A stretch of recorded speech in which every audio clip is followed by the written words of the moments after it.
minds. Are you ready to unlock one of the most powerful tools in calculus, that is integration? Today we dive into integration, the magic behind calculating areas, solving real life problems, and understanding how things change continuously. So, have you ever wondered that what is the opposite of differentiation and how do we find the area under the curve? Then you are at the right place. We will start our topic from integration of x raised to power n. So first of all, I will define what is integration in very easy and simple words. So grab your notebook and pen. So integration is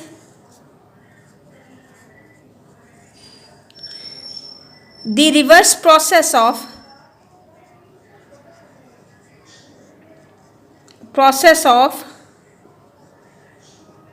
differentiation.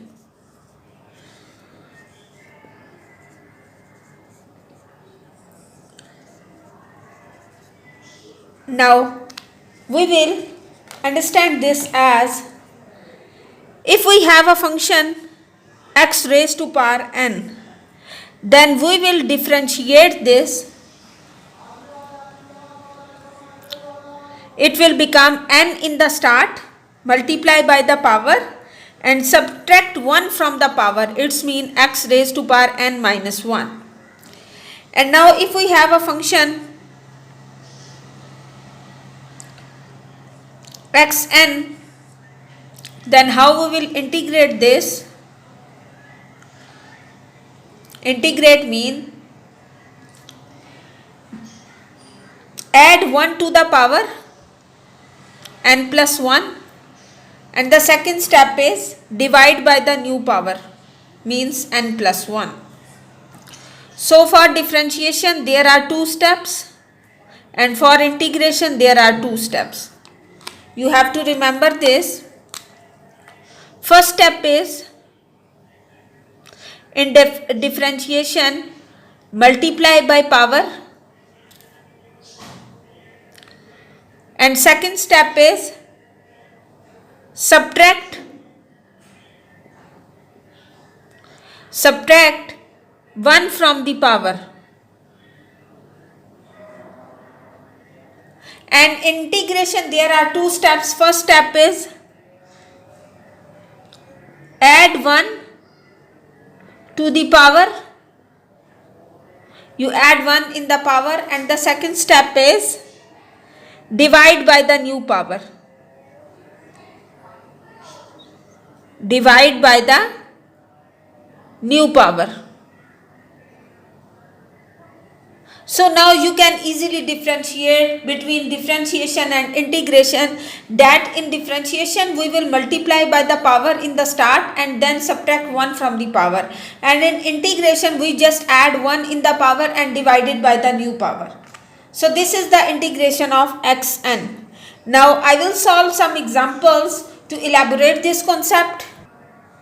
So you have to remember basic rule that constant of integration is must. If we have a function like y equals x square plus 5, now we have to integrate this, then we will get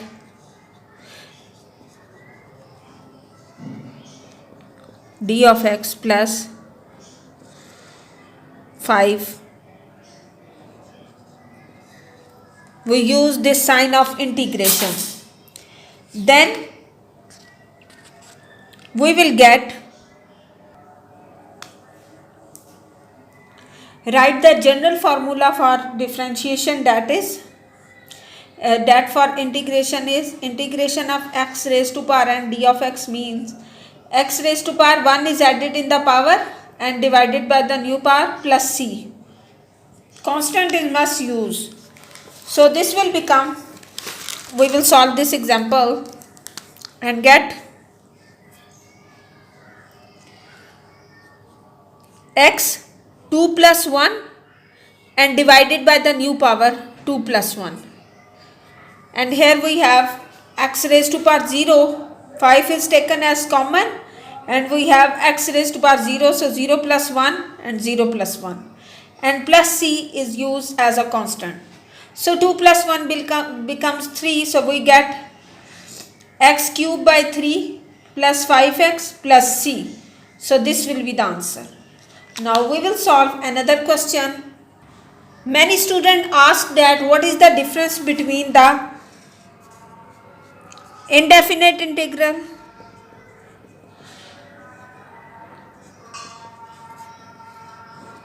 and definite integrals.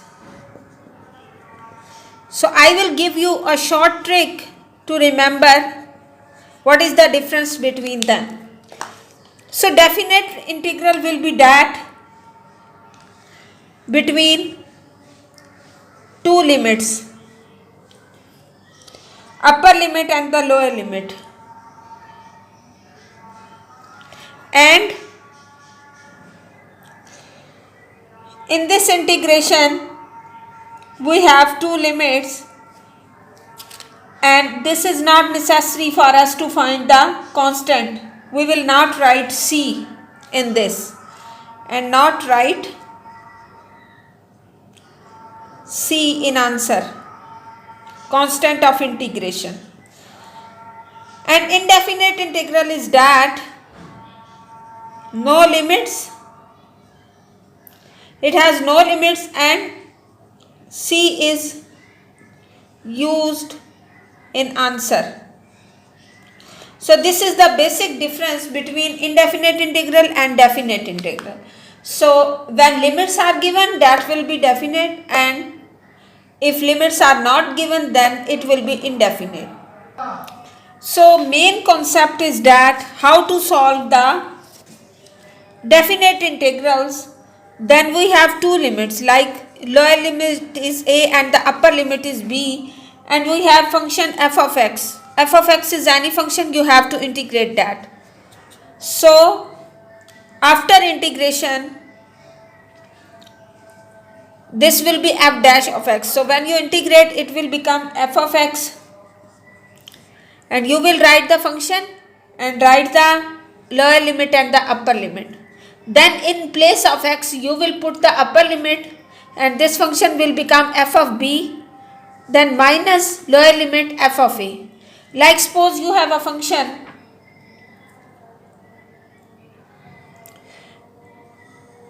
x raised to power 3, and the lower limit is 2 and the upper limit is 5. So how we will integrate this? Integration will become x raised to power 3 plus 1 and divided by the new power 3 plus 1. Lower limit is 2 and the upper is 5. We have x raised to power 4 by 4, and limits are 2 and 5. So apply the limits. 1 by 4 taken as common, and you have x raised to power 4 means f, in place of x you will put 5. So 5 raised to power 4 minus 2 raised to power 4. So now you will solve this further. 5 raised to power 4 means 5 multiply 4 times. 5 5s are 25, 25 5s are 125, and then 625. So 625 minus 2 raised to power 4 means 16. So 625 minus 16, you will get 609. So 609 by 4. 609 by 4. So this will be the answer. In this way, you can integrate any simple function by applying the limits. If you found this video helpful, subscribe Math Solver 1117 and also hit the bell icon to get notification for more upcoming videos.